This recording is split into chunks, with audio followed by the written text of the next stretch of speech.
Agora, pois, tenho o grande prazer de vos apresentar uma pessoa que realmente, digamos, é um nome a ter em conta no âmbito da crítica literária portuguesa.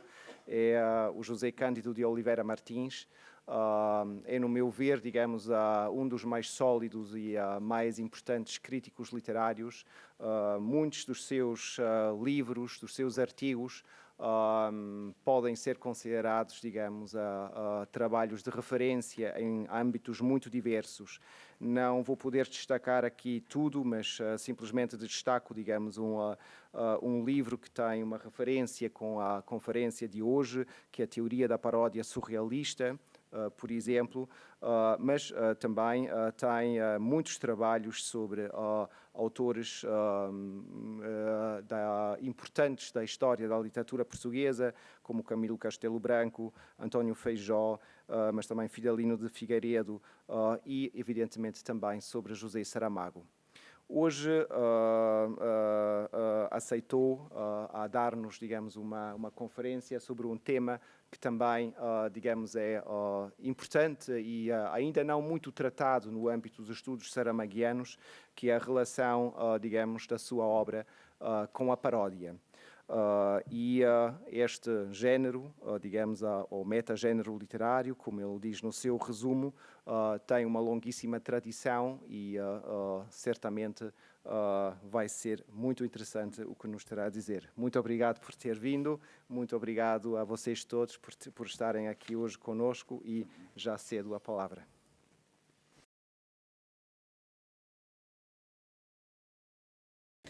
Muito bom dia. Bom dia a todos. Saúdo os presentes por estarem aqui neste evento e agradeço ao professor Praltros o convite e, sobretudo, felicito pela organização deste evento da Cátedra Saramago. Acho que é um autor que merece estes e outros eventos. Peço desculpa por não falar em galego, mas creio que nos entendemos. Sim.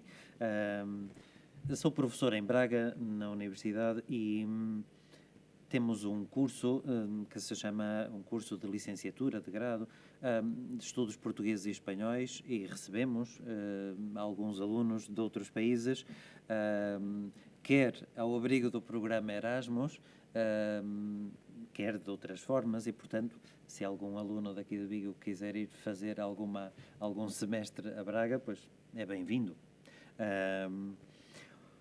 O tema que me proponho abordar de uma forma muito breve é este que está enunciado aqui, a importância da paródia na escrita literária de Saramago. É um pouco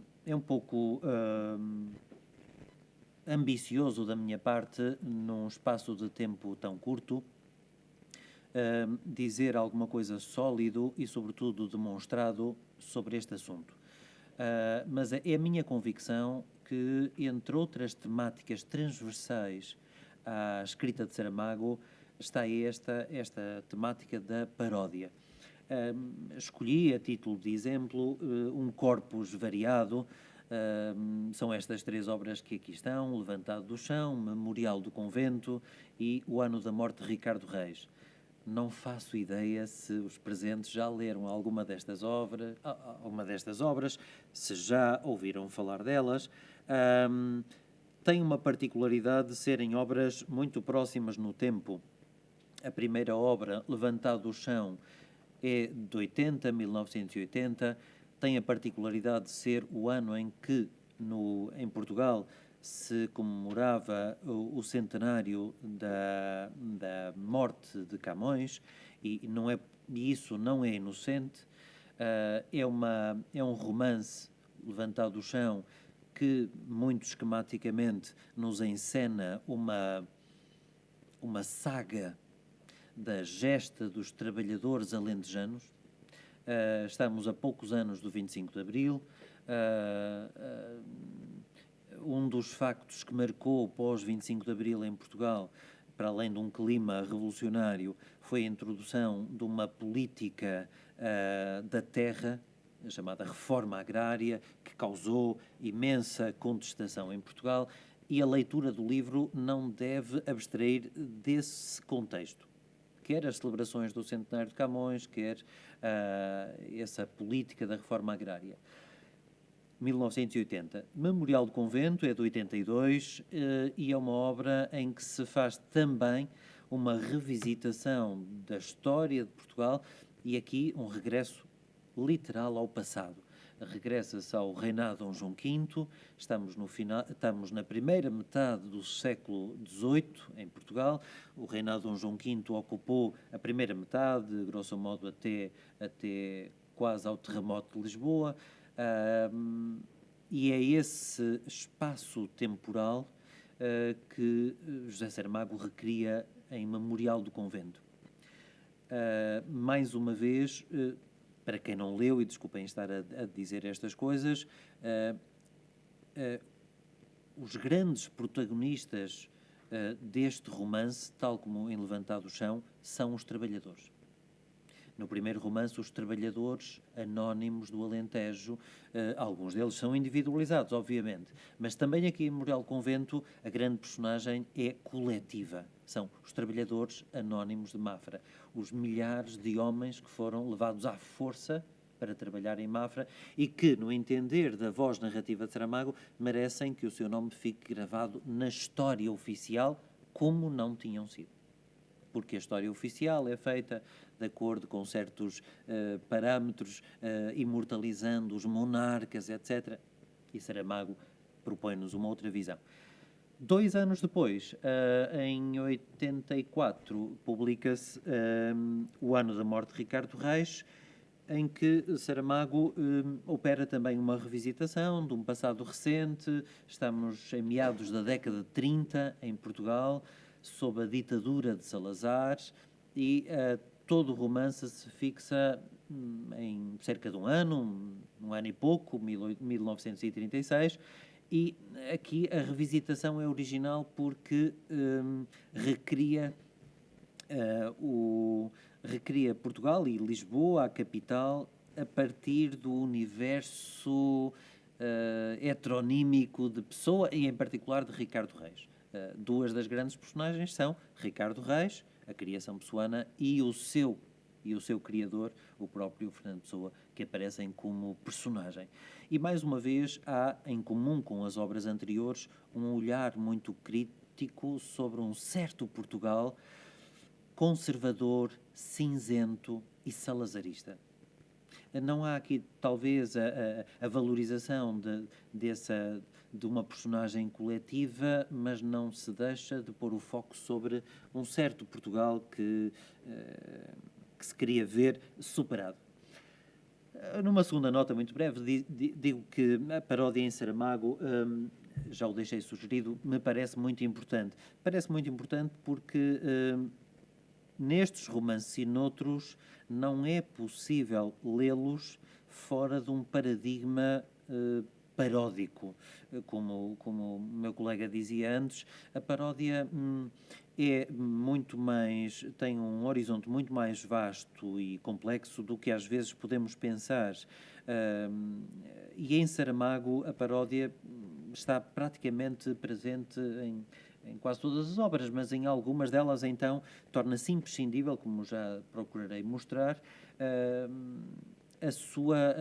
torna-se imprescindível percebermos o mecanismo do seu funcionamento. E por isso uma terceira nota que gostava de deixar introdutoriamente é a seguinte, e resumo o essencial. Quando estudamos literatura, enfim, temos um conhecimento da tradição literária, pode haver uma tentação de achar que a paródia é um procedimento retórico ou estilístico, é um mecanismo de imitação cómica de um outro texto. Essa concepção muito redutora tem séculos. Se nós consultarmos a tradição literária e, sobretudo, os grandes tratados de retórica, ou os grandes tratados de retórica e de estilo, com muita frequência, é essa a concepção que nos dão. Se também consultarmos dicionários, a definição tradicional da lexicografia, quando se fala em paródia, é sinónimo de jogo, de imitação risível ou de imitação cómica, e quase não passa disso. Ora, o que lhes queria tentar dizer, da forma mais simples possível, é que, sobretudo a partir dos estudos literários contemporâneos, que alguns vão estudando, particularmente em algumas matérias, como Introdução aos Estudos Literários, ou Teoria da Literatura, ou até Literatura Comparada, a teoria literária moderna superou de diversas maneiras essa concepção tradicional e retórica que tínhamos de paródia. A partir dos formalistas russos, passando por Mikhail Bakhtin, que é um autor absolutamente central para perceber a paródia na sua complexidade e horizontes bem mais vastos, nós já não temos legitimidade para entender a paródia dessa forma tradicional, e hoje entendemos a paródia como um género ou metagénero que tem um âmbito muito vasto. Bakhtin, entre outros, depois dos formalistas russos nos dizerem que a paródia, por exemplo, tem um papel muito importante no processo de evolução literária. Por exemplo, vários formalistas escreveram sobre isso, mas Bakhtin, na sua concepção original dos estudos literários, fala-nos de paródia a partir de conceitos muito próximos e com um âmbito quase metafórico. Ele utiliza repetidamente o conceito de carnaval ou carnavalização. Quando ele estuda a Idade Média, o Renascimento, e estuda autores como François Rabelais, ele diz que a paródia, resumindo muito, é uma carnavalização ou uma transgressão de tudo o que é discurso sério, ou elevado, ou dogmático. E, portanto, só com esta sugestão nós vemos que a paródia merece ser pensada de um outro modo. E esse discurso sério, elevado ou dogmático pode ser discursos políticos, discursos religiosos, discursos sociais que têm um certo poder hegemónico em determinada sociedade. Não é? Isso, para a literatura, tem um enorme potencial. E no caso do Saramago, como já veremos, isso é fundamental. Entre os autores que modernamente mais escreveram de uma forma original sobre a paródia está uma teorizadora canadiana, Linda Hatchen, que tem uma pequena obra chamada Uma Teoria da Paródia. Tem edição em português, em espanhol, creio que também em castelhano deve existir, mas está editada em português há alguns anos, e é uma pequena obra clássica onde esta teorizadora nos diz que, de facto, a paródia é uma repetição. É uma das definições mais conhecidas e mais repetidas por esta autora, é uma repetição com distanciamento crítico. E, portanto, ao dizer isto, esta teorizadora já nos vai alertando, paródia não é aquela concepção tradicional que vem de séculos da retórica, não. É uma repetição, seja de que discurso for, com distanciamento crítico, e o ethos da paródia pode ser muito ambivalente. A paródia pode ter um pendor muito combativo e corrosivo, pode-se, de facto, quase destruir o texto parodiado, mas o ethos da paródia pode ser quase neutro, pode ser até de elogio. A paródia tem, muitas vezes, a função de elogio. Quando um autor parodia um outro texto de outro autor, isso é uma forma direta ou indireta de homenagem. E, portanto, a amplitude do ethos da paródia é muito grande. Muito grande. E isso é bom que tenhamos em conta. E, nesse sentido, é que eu dizia ali que é muito importante redefinirmos a paródia neste conceito. Para exemplificar melhor o que estou a dizer, a paródia não é apenas um mero recurso estilístico ou retórico. Quando nós lemos Saramago e romances como aqueles que ilustrei há bocadinho, uma das coisas que nos chama a atenção é, desde logo, como digo aqui, a densidade quer do intertexto em geral. De facto, as obras de Saramago têm uma densidade intertextual muito grande, isto é, o discurso literário está permeado, está grávido podemos dizer assim, de outros textos, sejam textos literários, sejam textos não literários, desde a Bíblia até ao discurso político ou jornalístico. Digamos que é um texto, nesse sentido, muito denso, mas essa intertextualidade é frequentemente parodística. Não é? E, de facto, para quem já leu algum destes romances, nós encontramos a convocação de autores que vão, como aqui sugiro, desde o cânon às suas margens. O que é que quer dizer com isto? A intertextualidade em geral e a intertextualidade parodística de Saramago pode ir desde autores tão centrais como Camões ou Pessoa, que são objeto de citação, às vezes em contextos inesperados, cômicos, provocatórios, até outros autores, ou textos, ou discursos, que digamos que estão longe, numa topografia do cânon, estão longe do centro do cânon literário. Autores secundários da história literária, autores que hoje já não se lêem, não se editam, são autores periféricos. A título de exemplo, no Memorial do Convento podemos encontrar autores, por exemplo, satíricos, da poesia satírica do século XVIII, um Nicolau Tolentino, que hoje já não... Enfim, são autores periféricos, marginais ao cânon, ou outros ainda mais periféricos. E quem diz Nicolau Tolentino, António José da Silva, até chegarmos a textos que estão na fronteira, isto é, textos que estão na fronteira entre o literário e o não literário e que fazem parte desse discurso de Saramago nestes romances. São textos, por exemplo, do domínio da história, da crónica. Nós encontramos frases, para quem está a ler o Memorial do Convento, a da altura, o narrador, a voz narrativa é capaz de dizer: como dirá o frade historiador? Qual frade historiador? Naturalmente, o narrador, nem o narrador do Memorial do Convento, nem Saramago, não tem obrigação de pôr uma bibliografia no final. Por acaso, há romancistas históricos que o fazem, mas a que é que se está a referir? Está a referir-se, de uma forma vaga, a alguns textos que terão desempenhado o papel de fonte informativa para recriar aquela atmosfera do reinado de Dom João V. E como o texto de crónica histórica está na fronteira entre o não literário e o literário, como sabemos, e durante muito tempo os textos da história eram considerados, enfim, dentro do domínio literário. Quanto à variedade de registros deste intertexto, ocasionalmente, então, parodístico, também é muito grande, porque, relembro para quem leu algum destes textos de Saramago, ou outro romance de Saramago, o intertexto saramaguiano vai desde um registro, podemos dizer, sério, vai desde o sério ao faceto, ao lúdico, ao irónico, ao satírico. E esta variedade é muito visível para o leitor de Saramago, que tem de estar atento. Aliás, creio que há intervenções nestas jornadas que exploram alguns destes aspectos.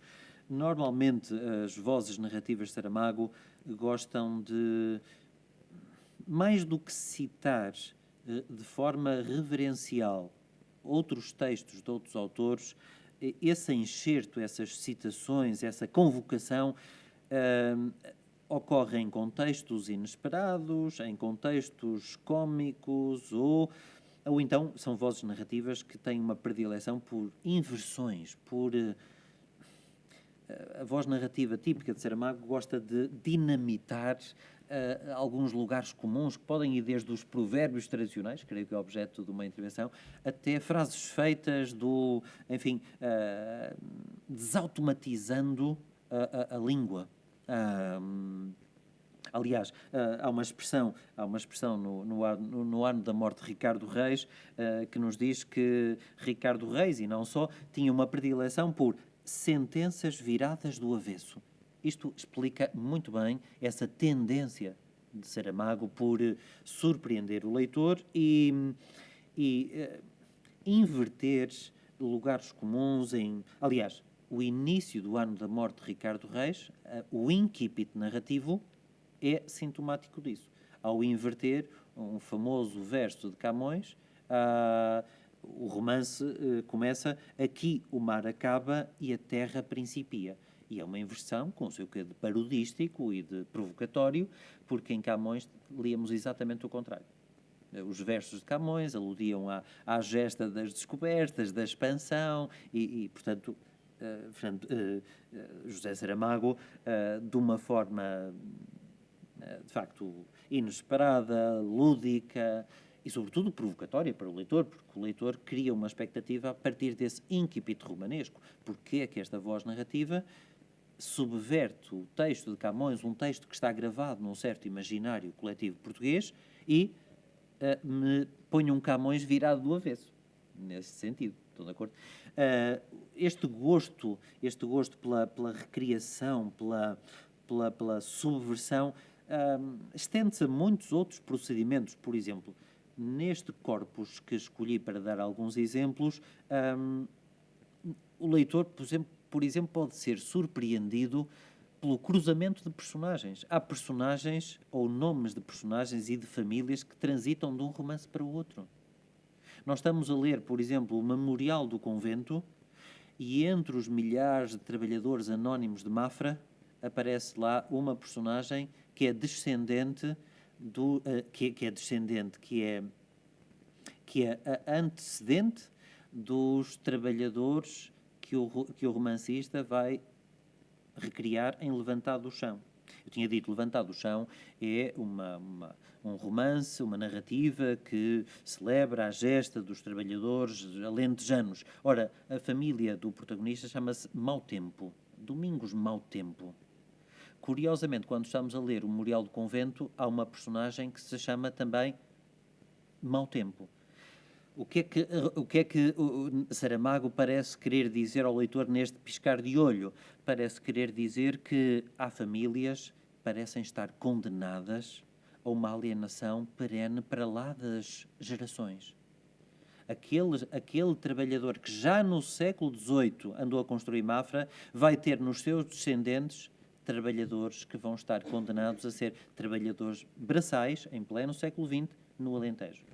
E isto tem qualquer coisa de provocatório. É também um olhar subversivo e acutilante para provocar o leitor. Terceiro tópico. Portanto, antes falávamos da paródia intertextual, isto é, a paródia que convoca outros textos. Não tenho tempo para exemplificar muito mais, mas o caso paradigmático do Memorial do Convento, em que aparece convocado de forma especial, por exemplo, Fernando Pessoa e versos da mensagem, por exemplo, a abrir um capítulo, ou aparece transcrito e enxertado Camões, através de versos do episódio, sei lá, do velho do Restelo, entre outras passagens. E isso é exemplificativo. Mas a paródia não se reduz a essa dimensão intertextual, isto é, de cruzamento de textos com registros ou um ethos variado. Não. Uma segunda maneira de olharmos a paródia, até de acordo com as lições que temos da teoria literária contemporânea, é dizer que a paródia também funciona a um outro nível. Ao nível digamos assim, do arquitexto ou dos géneros literários. Então estamos num outro plano superior ao plano meramente textual. O que é que quero dizer com isto? Em Saramago, nestes romances que referi, Levantado do Chão, Memorial e O Ano da Morte de Ricardo Reis, nós encontramos, por exemplo, se pensarmos em Levantado do Chão, uma tentativa de paralelismo entre a narrativa que se conta dos trabalhadores alentejanos e a própria epopeia de Camões. Ou seja, o romance Levantado do Chão funciona, em certo sentido, dentro de um paradigma épico, como se fosse uma nova epopeia.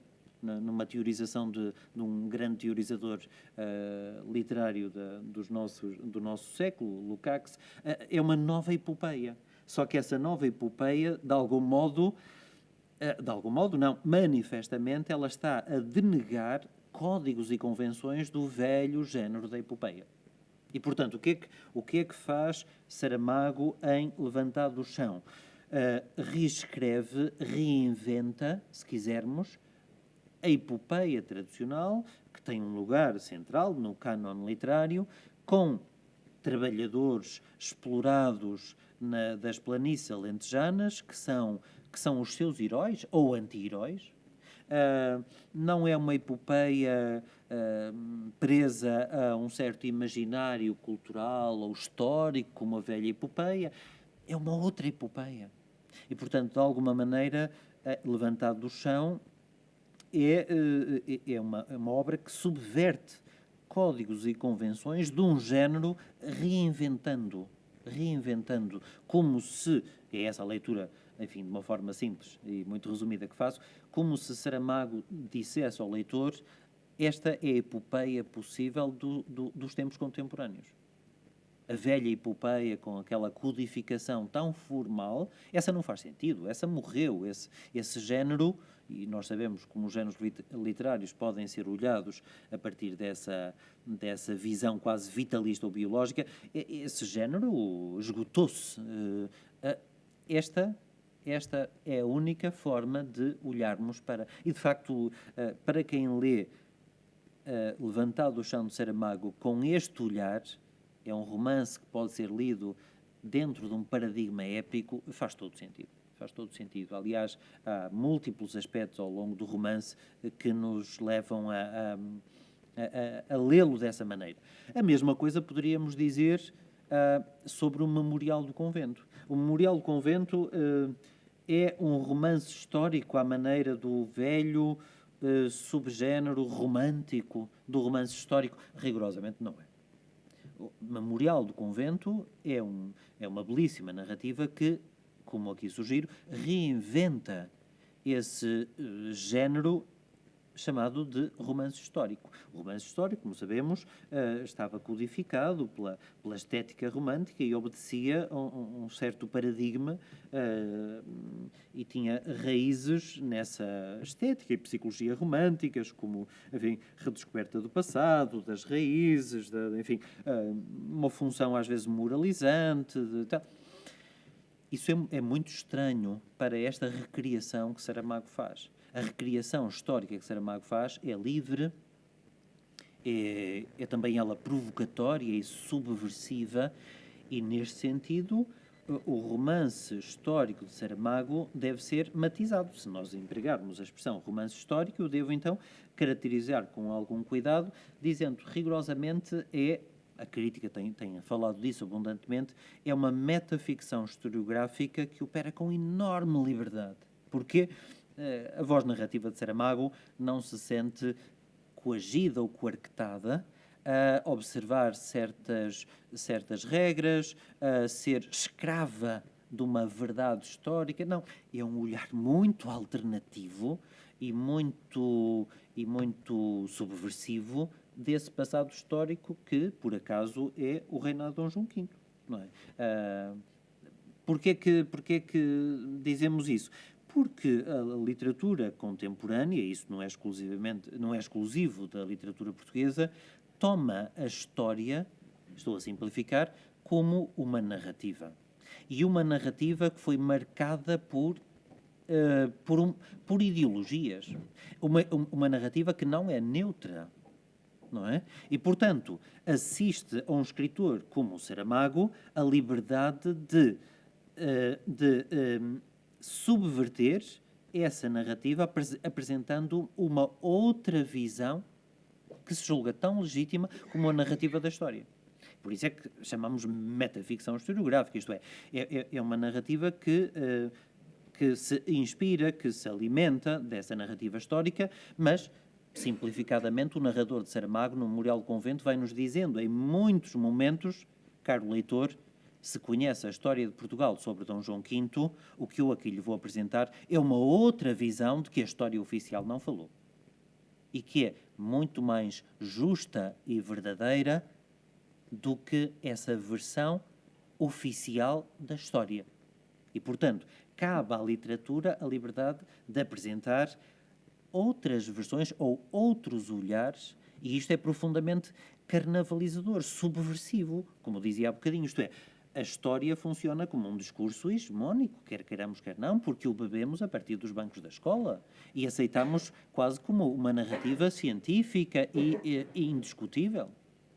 E há um romancista, como o Saramago e tantos outros, que regressa ao passado para dinamitar essas concepções que nos foram transmitidas desde os anos mais elementares.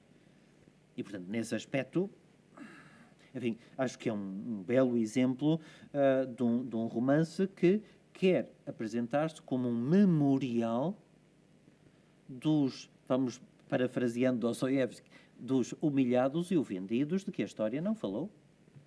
Não é? E quer deixá-los gravados os seus nomes na pedra, não é? Na pedra da memória. Porque o nome do rei, esse já ficou exageradamente gravado. E, portanto, o narrador de Saramago quer operar uma espécie de ajuste de contas com a história e levantar os oprimidos e, parodisticamente e de uma forma carnavalizadora, todas as personagens que estão ligadas aos poderes instituídos, seja o rei, a rainha, as outras personagens, rebaixá-los de uma forma ridicularizadora e carnavalizadora. Não é? Para quem leu o Memorial do Convento conhece isso muito bem. O caso do ano da morte de Ricardo Reis é um caso mais especial, porque, de facto, falo aqui em autobiografia íntima, é uma expressão que aparece no romance. De facto, é um relato heterogéneo, muito alimentado por inúmeras notícias de jornais da época, aliás, levando o leitor a questionar, num jogo de realidade e ficção, a questionar o que é verdade, o que é imaginação, porque os jornais aparecem-nos aqui como fonte de uma certa verdade sobre o Portugal e as suas relações com a Europa do tempo, do Portugal de 1936, mas as personagens nucleares são personagens duplamente ficcionais, podíamos dizer assim, de um Ricardo Reis até Pessoa,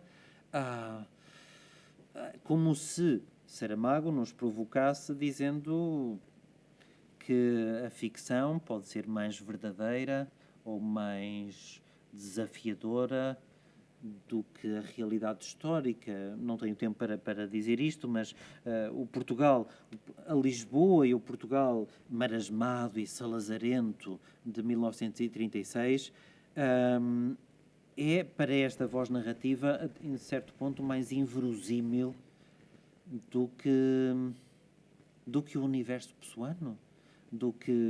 E isso é muito provocatório para o leitor, porque é um jogo constante de espelhos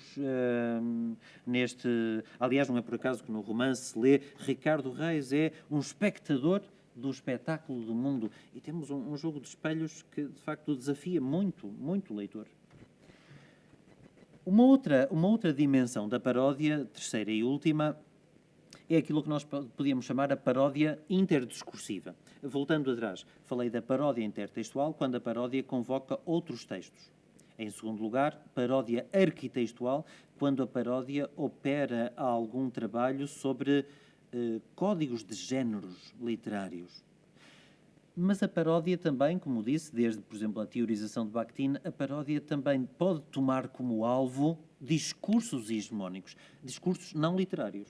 Sejam discursos religiosos, discursos históricos, discursos sociais, sejam eles as modas, o discurso, por exemplo, oficial de uma ditadura, certa narrativa histórica oficial.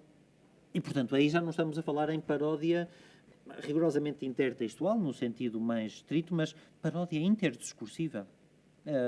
Entre outros teorizadores, um dos teorizadores contemporâneos que mais insistiu sobre isto é um teorizador italiano, Cesare Segre, que diz que esta dimensão da paródia, a paródia interdiscursiva, não se confunde com outras dimensões. Tem esta singularidade. Deixa-me dar um exemplo concreto. Se eu estou a ler Saramago, e como leitor português, tenho a obrigação de ter na minha memória coletiva, na minha memória individual e coletiva, o conhecimento, por exemplo, de discursos de Salazar, há passagens de Saramago que pegam em pedaços desse discurso de Salazar, discursos que não estão gravados, que passaram na televisão e tal, e que estão lá enxertados. Portanto, eu não estou perante um texto literário, nem estou perante... Não, estou perante um discurso político que funcionou como uma, entre aspas, uma doxa, que marcou uma cultura e um imaginário coletivo. Ora, é esta a dimensão que nós devemos designar como paródia interdiscursiva, não é? E no caso de Saramago, por exemplo, no Memorial do Convento, é muito óbvio que o grande alvo da paródia interdiscursiva é, como já deixei sugerido, a narrativa histórica oficial. Desde a primeira linha até à última, desde do arranque do romance até ao final, o narrador de Saramago apresenta-se como uma voz crítica, como uma espécie de cronista não oficial, ou contra a narrativa oficial. Quando começa logo não sei se lembram da abertura do Memorial do Convento, em que o narrador começa por ridicularizar a dificuldade que o rei Dom João V tinha de engravidar a rainha e como é que nasceu a promessa do convento de Mafra. E todo aquele episódio tem qualquer coisa de grotesco. O narrador vai-nos dizendo logo a partir do início que o rei não tinha casado por amor com a rainha que veio da Áustria, mas tinha feito um contrato e 2 vezes por semana ia ao quarto da rainha cumprir a função. Cumprir a função era ter relações com ela, a ver se ela engravidava. Ao longo do romance, nós já não ficamos surpreendidos quando o narrador diz que, referindo-se ao rei, que o rei é o infatigável cobridor. Cobridor, não sei se conhecem a palavra, cobridor no sentido sexual e quase bestial, animalesco, porque além da rainha, além dessas relações frias e com a rainha, o rei tinha uma atração por outras mulheres, entre elas algumas freiras que ficaram conhecidas, por exemplo, de Odivelas e tal, e portanto o rei é qualificado desta forma grotesca e baixa como o real e infatigável cobridor. Nós, na cultura rural em Portugal, chamamos cobridor ao boi que vai engravidar as vacas. E a rainha chama-lhe com alguma empatia a devota parideira.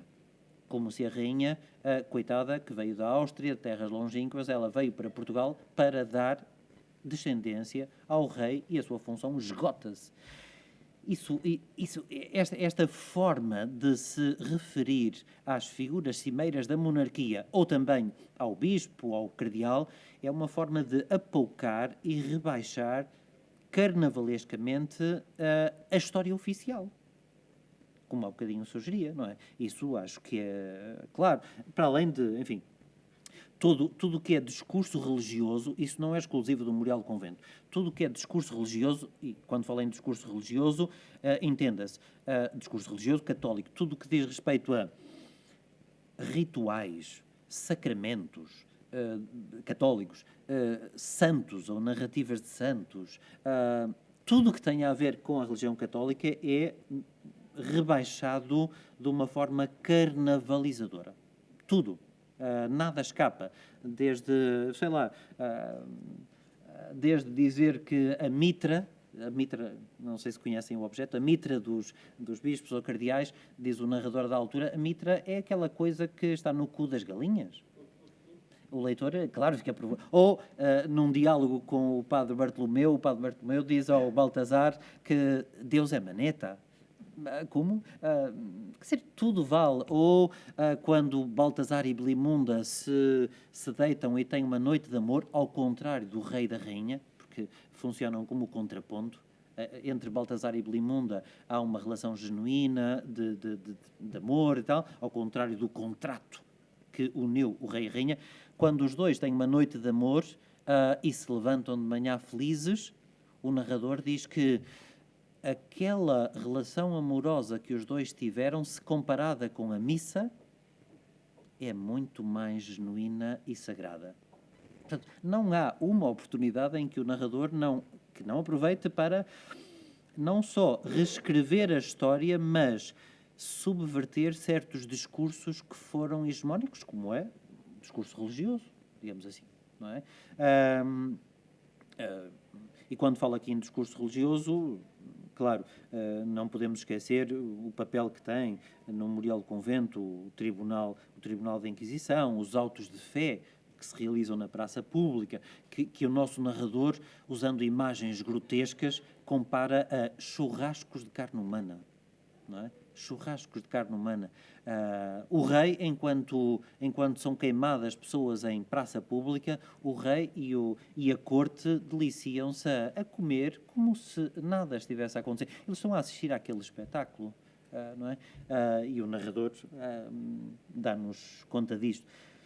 Quando o narrador, quer no Memorial do Convento ou em Levantado do Chão, por exemplo, utiliza analogias ou expressões de cunho religioso, é num espírito parodístico. Por exemplo, no Levantado do Chão, a dada altura, o narrador diz que fala numa Santa Trindade. A Santa Trindade nós sabemos que tem ressonância religiosa, mas em Levantado do Chão, a Santa Trindade é o latifúndio, no Alentejo, o Estado e a Igreja. Não é? Estamos no Memorial do Convento e, a dada altura, repete-se a expressão de que há também uma trindade terrestre. Quem é a trindade terrestre? São os 3 Bs. Baltazar, o padre, Baltazar, Blimunda e Bartolomeu. Eles é que são a trindade terrestre, porque a outra não existe. E, portanto, sempre este estilo de provocação, não é? Sempre, é permanente. Portanto, desde o Memorial do Convento a Levantado do Chão, o discurso religioso é um dos alvos desta paródia interdiscursiva, porque, nós lemos isso em Levantado do Chão, a redenção do homem não pode esperar por Deus. A redenção do homem, a sua felicidade, depende da luta do próprio homem. Essa é em certo sentido, estes romances, Levantado do Chão, têm qualquer coisa de romance de tese. E se há tese que podíamos enunciar, por exemplo, poderia ser essa, de que, de facto, a redenção do homem não vem de Deus, em quem não se acredita, mas vem da sua luta cotidiana, uma luta emancipadora, reivindicadora. Isso é muito visível em Levantado do Chão.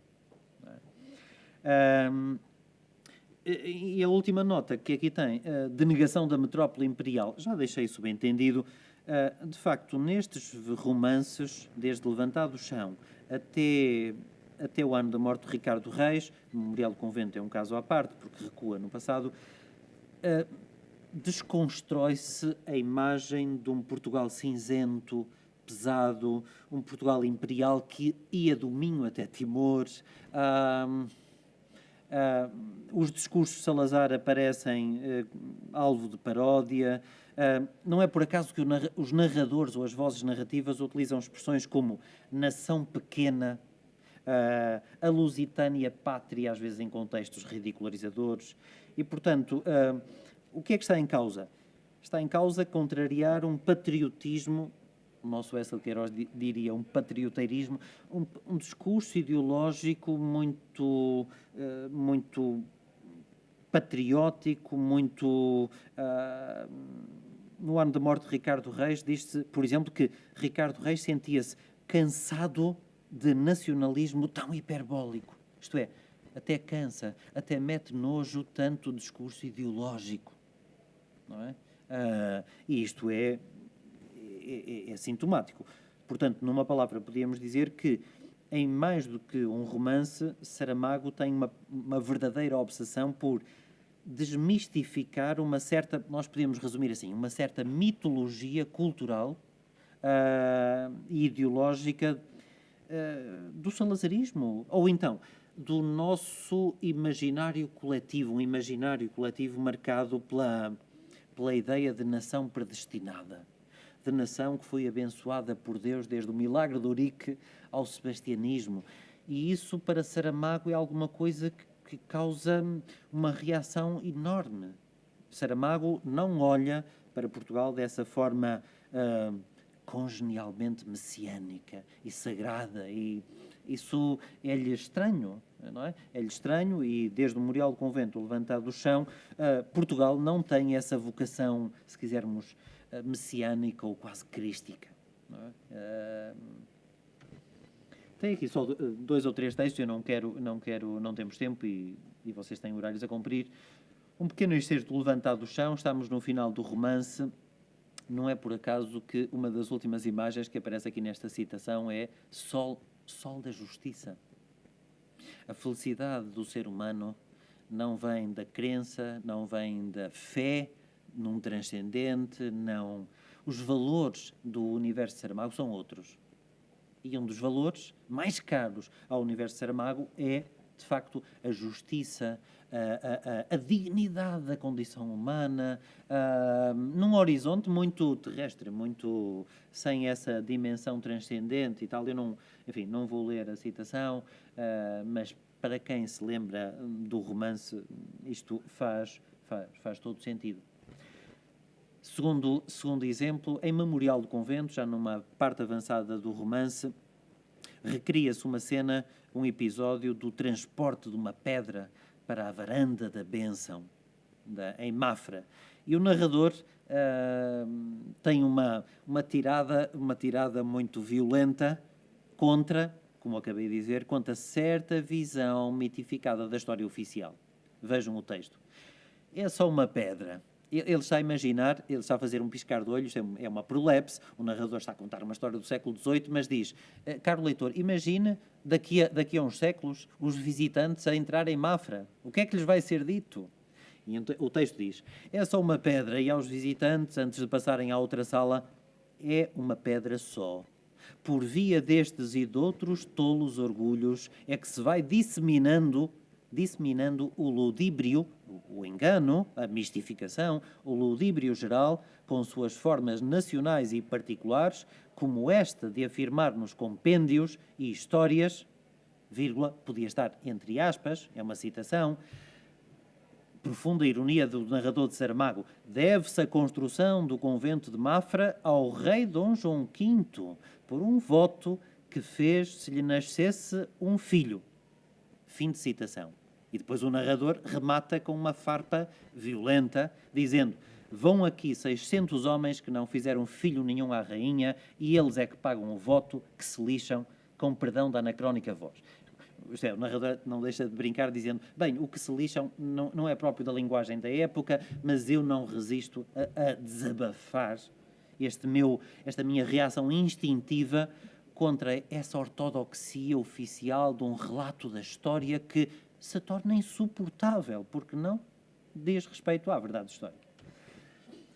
E no ano da morte de Ricardo Reis, encontramos um discurso romanesco não muito diferente que põe a tónica numa certa ideia de Portugal e num discurso oficial. Não leio porque não, enfim, alguns de vocês podem até mesmo conhecer, mas termino para observar os 45 minutos.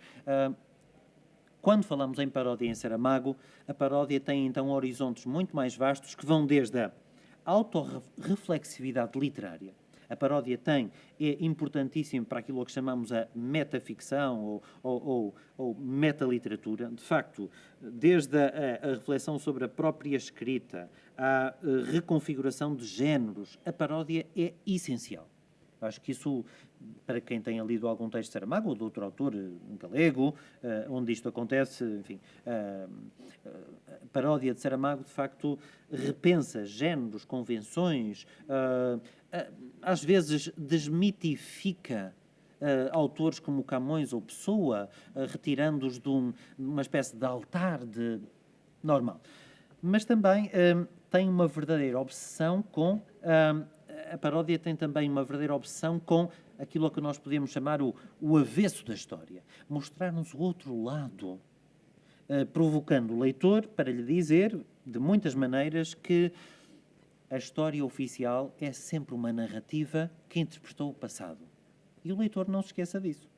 E essa narrativa não tem um valor, digamos assim, não pode ter um valor de verdade científica, não é uma doxa. Essa narrativa é passível de ser revista. E a literatura tem uma palavra a dizer sobre essa necessidade de revisão constante do passado. Aliás, basta consultarmos historiadores sobre o mesmo acontecimento, eles não têm as mesmas visões. E, portanto, assiste aos escritores e sobretudo a Saramago, dentro da sua matriz ideológica, é-lhe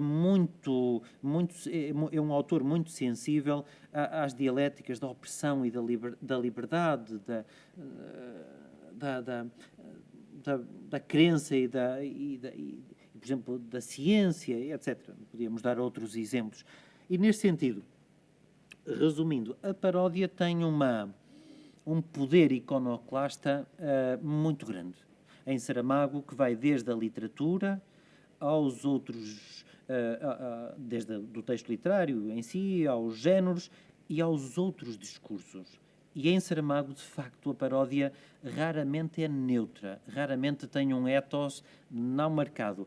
É, como disse antes, tem um ethos combativo, corrosivo, que constantemente interpela o leitor e que, o mais das vezes, tem a ver com uma certa concepção de homem e de dignidade humana. As vozes narrativas de Saramago, desde Levantado do Chão ao ano da morte de Ricardo Reis, lutam pela dignidade da condição humana através de uma visão ética, num discurso às vezes podíamos dizer utópico, não me repugna nada, mas que de alguma maneira prolonga uma visão de fundo marxista, uma visão utópica de fundo marxista, uma modernidade ainda não cumprida. E, nesse sentido, nós quase podíamos dizer a escrita de Saramago, do ponto de vista estético ou literário, tem vários traços daquilo que nós chamamos o pós-modernismo. Mas, do ponto de vista político ou ideológico, ainda se pode dizer que a escrita de Saramago alimenta uma utopia de uma modernidade marxista não cumprida. Não cumprida. E, portanto, continua em vários romances, através de uma, podemos chamar assim, de uma poética, de um olhar comprometido, a dizer a literatura ainda tem um papel a dizer na libertação do homem. Na libertação a vários níveis, não é? E isso é uma função muito digna. É uma função muito digna que é cometida à palavra literária. Ser uma palavra comprometida, denunciadora de todas as formas de opressão, de injustiça, não é? E, nesse sentido, eu sinto a tentação, não sou o único a dizer, nesse sentido, Saramago consegue, digamos assim, ter um pé numa atmosfera pós-moderna, de uma literatura pós-moderna, mas um outro pé ainda nessa modernidade ideológica de base marxista que ele assumiu até ao fim e foi coerente, não é? E nós, como leitores, só nos merece o respeito. Ponto final. Não é? Muito obrigado.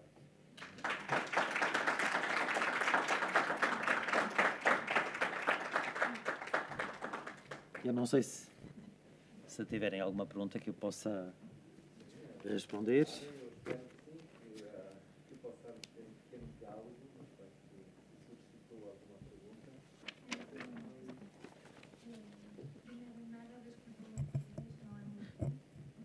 Entendemos-nos sempre. Nós, portugueses, há bocado falava com o professor Baltrus, achamos que entendemos sempre alguém a falar castelhano ou galego, mesmo quando entendemos mal.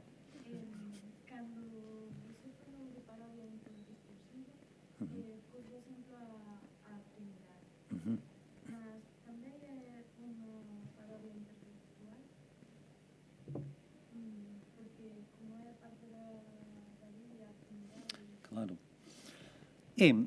As fronteiras, a pergunta é pertinente, as fronteiras não são rigorosas. Entre estas várias dimensões da paródia, esta é uma, digamos assim, é uma grelha, é uma proposta hermenêutica de dizer que a paródia tem várias camadas, tem várias dimensões, mas as fronteiras não são rígidas. Como observei bem, quando Saramago utiliza a expressão de cunho parodístico, carnavalizador de trindade terrestre ou trindade para se referir quer à realidade do latifúndio, do poder do Estado e da Igreja em Levantado do Chão, ou à trindade no Memorial do Convento, nós podemos dizer, mas isso é um exemplo de paródia interdiscursiva ou paródia intertextual? É que está em causa o relato bíblico, ou um certo discurso bíblico. Mas eu aí tomo como essa referência da expressão trindade como uma alusão ou uma referência a um certo discurso religioso. e não particularizando um texto em particular, porque qual seria o texto? Quer dizer, Saramago nem sequer opera nenhuma citação, usa a expressão assim, Trindade, e a Trindade, nós sabemos, pertence ao discurso religioso cristão, falar em Trindade. Não é? E, portanto, a minha tentação era mais dizer, é uma paródia de natureza mais interdiscursiva, porque está em causa o discurso católico ou cristão.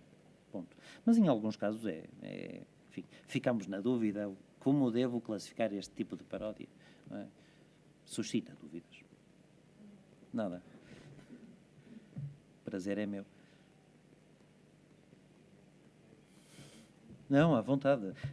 Podem intervir mesmo para dizer que não concordam com alguns aspectos ou que Saramago ainda não vos seduziu assim tanto para a leitura ou qualquer coisa.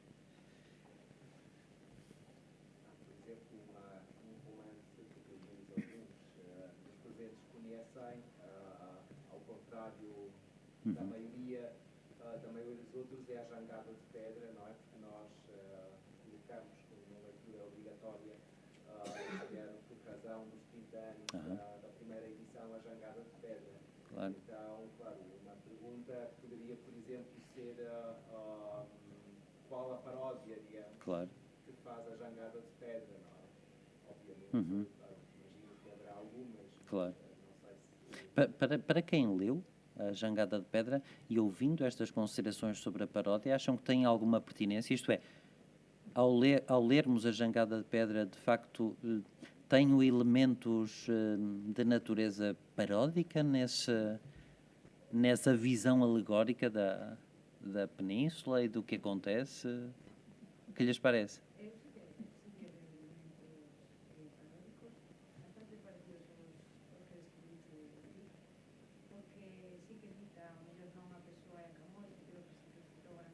Uhum.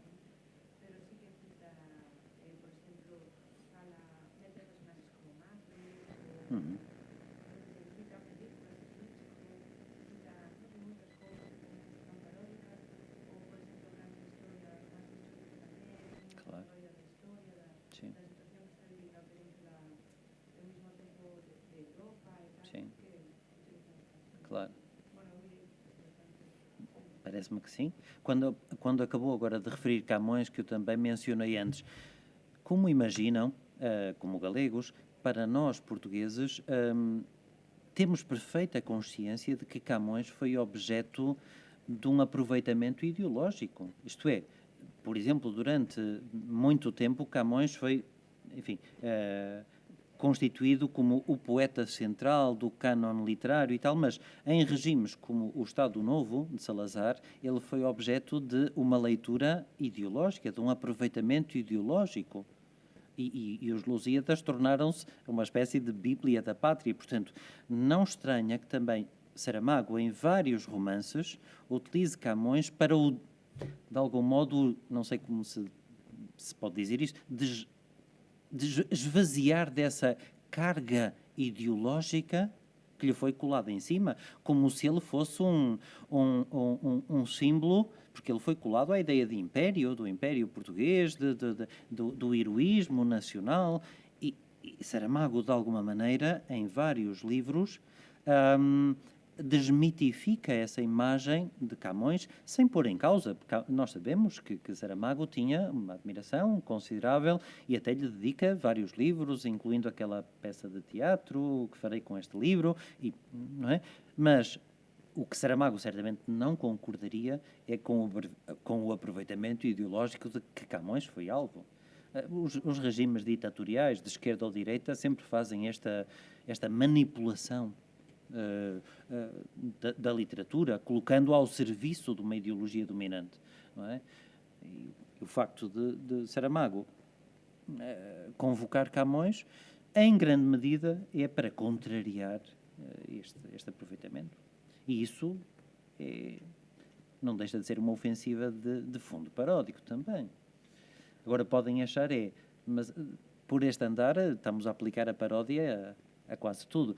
Bem, há limites, quer dizer, a paródia tem que ser entendida dentro daquelas condições que disse antes, quer dizer, pode incidir sobre textos concretos, sobre géneros literários, sobre arquitexto no sentido de Genete, sobre arquitextos ou géneros, ou formas literárias, e depois também sobre discursos.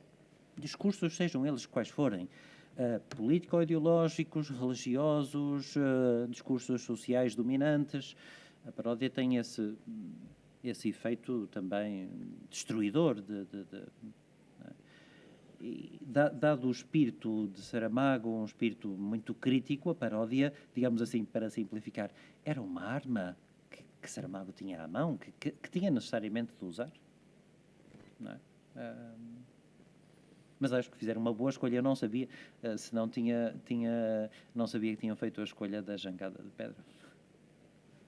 Acha que de alguma maneira em Giovanni Luca Sendino há uma paródia do discurso feminista? Boa pergunta. Tenho dificuldade em responder. A única coisa que me ocorre dizer, eu acho que tiveram uma conferência sobre o assunto. Por acaso gostava... Sim? Eu gostava de conhecer o texto, porque coordeno um mestrado de literatura na minha universidade e há uma aluna a fazer uma tese de mestrado justamente sobre a peça de teatro, essa peça de teatro. A primeira tentação é dizer que esta peça de teatro de Saramago reescreve de uma forma singular uma tradição literária que lhe é anterior e que não se cinge apenas ao clássico texto de Tirso de Molina, mas nessa tradição literária, certamente me poderá dizer coisas que se calhar eu não poderia dizer agora, porque não pensei no assunto, mas nessa tradição literária há alguém que é condenado moralmente de forma reiterada em várias interpretações, que vão desde Tirso de Molina até ao libreto de Mozart, não é? E de repente há um autor, não sei se Saramago é o único nessa longa tradição literária que se inspira no mito de Dom Juan, mas há um autor que reinterpreta a postura do sedutor e dá-lhe um outro final. Isso revela uma atitude parodística ou algo subversiva. Para mim, em certo sentido, sim, porque não repete uma história. Portanto, há uma margem de liberdade grande. Agora, e com isso não respondo à sua pergunta, porque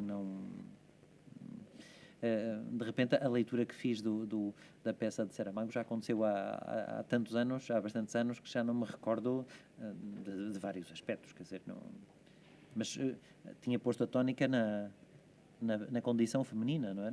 Mas como ou feminista, e como olha como leitora para a peça, então?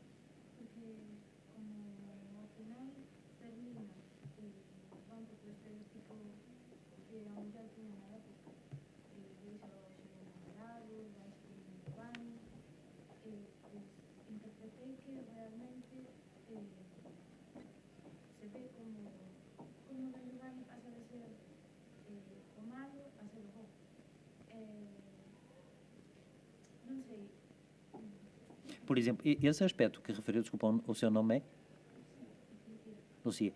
Esse aspecto que referiu, por exemplo, quando a Zerlina rompe com um estereótipo cultural, isso tem qualquer coisa naturalmente de subversivo e, em certo sentido, paródico, porque ela não se sente coagida com uma imagem da mulher de acordo com determinada época. Sim, e o sedutor também já não tem as conotações que tinha noutras versões literárias anteriores. Saramago atribui-lhe um outro perfil. Tem legitimidade para o fazer? Claro.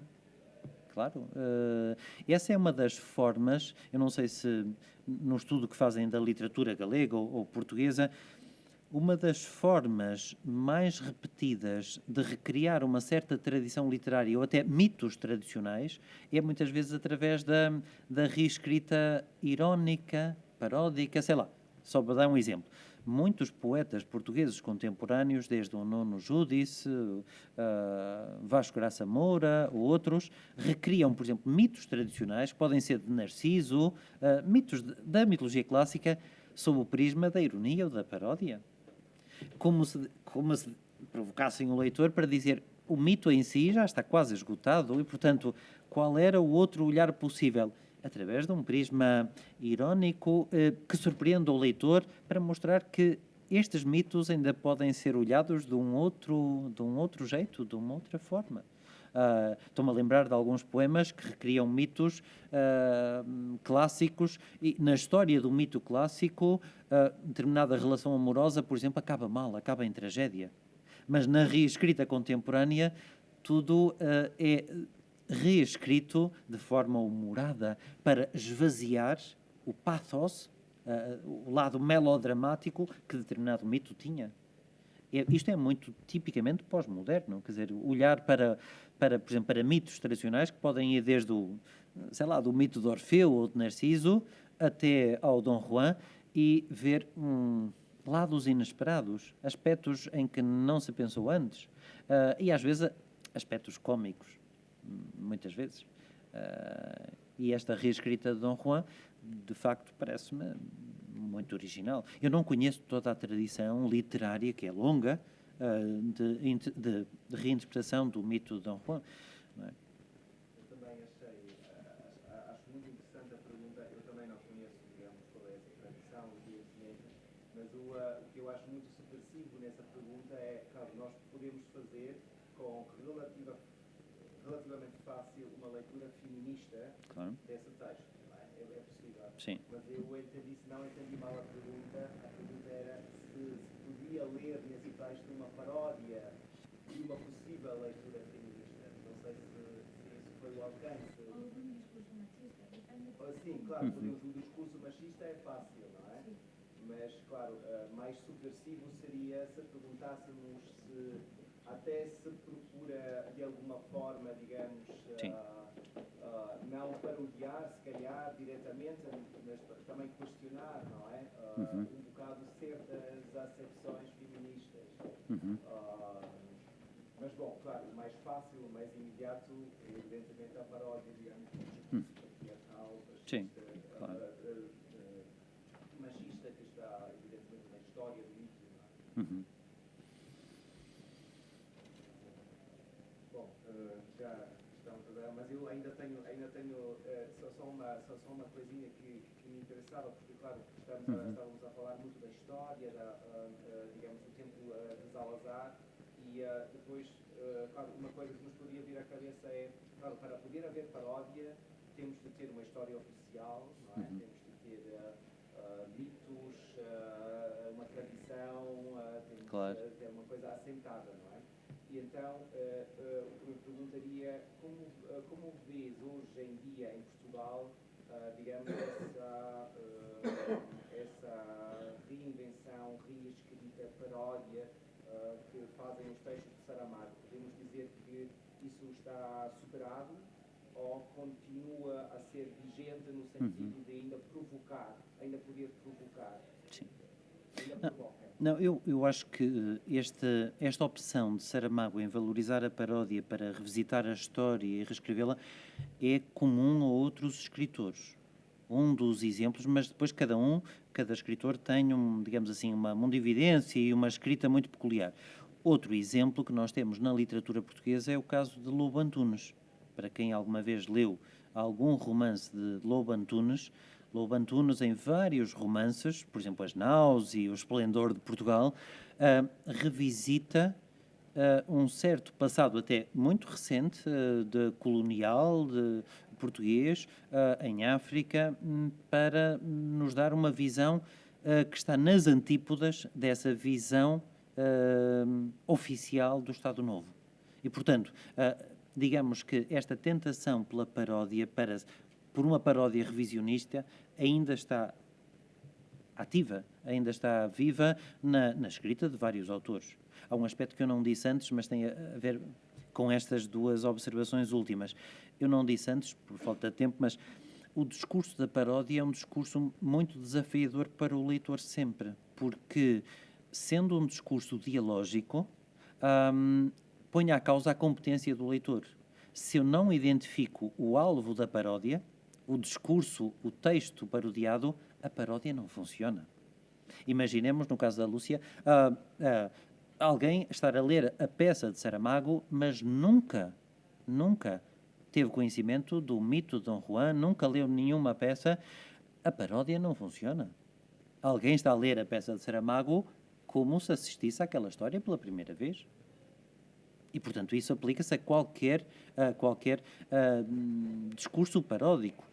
Pressupõe-se sempre que eu conheço, para usar uma linguagem da teoria literária, conheço o texto que está por debaixo, o hipotexto, ou seja, texto, discurso. Eu tenho que ter sempre um discurso com outro texto. Se a minha competência literária não atinge, a paródia não opera, não. E, nesse sentido, a paródia pode ser até um pouco elitista. Elitista neste sentido, pressupõe-se sempre que o leitor tem uma razoável competência literária para identificar textos ou discursos que constituem o alvo da paródia. Caso contrário, não funciona, não é? Porque podemos pôr esse cenário. Não poderão existir leitores aqui, na Galiza ou em Portugal, que nunca ouviram falar do Dom Juan, que não conhecem o texto matricial de Tirso Molina, que não... Como é que vão ler a peça de Saramago? Vão lê-la de uma forma amputada.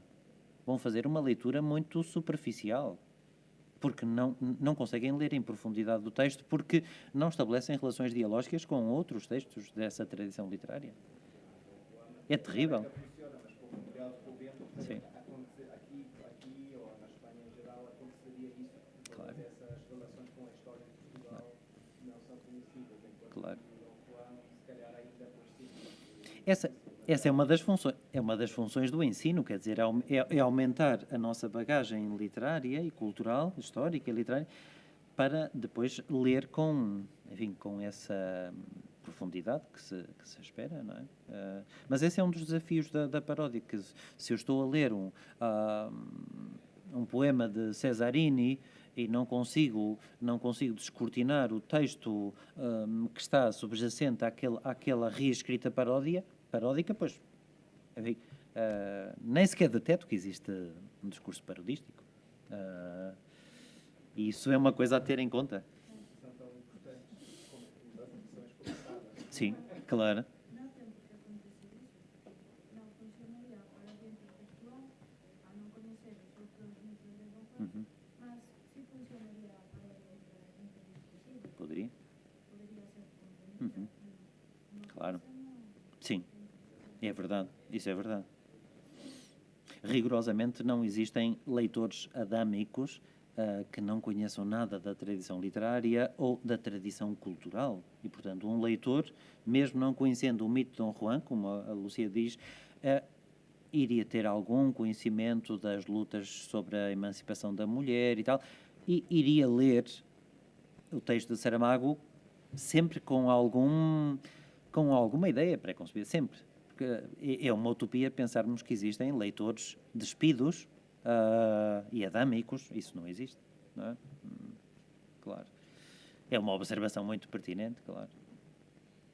Mas depois gostaria de ler o seu texto, se não sei se for publicado ou se me quiser mandar por mail, tinha imensa curiosidade em ler. Mas não me importava nada de ler, com imenso gosto. Se tiver a amabilidade de o enviar. Ok, muito obrigado então. Espero. Fazemos agora um pequeno intervalo até ao meio-dia. Espero que não tenham dado o tempo por perdido.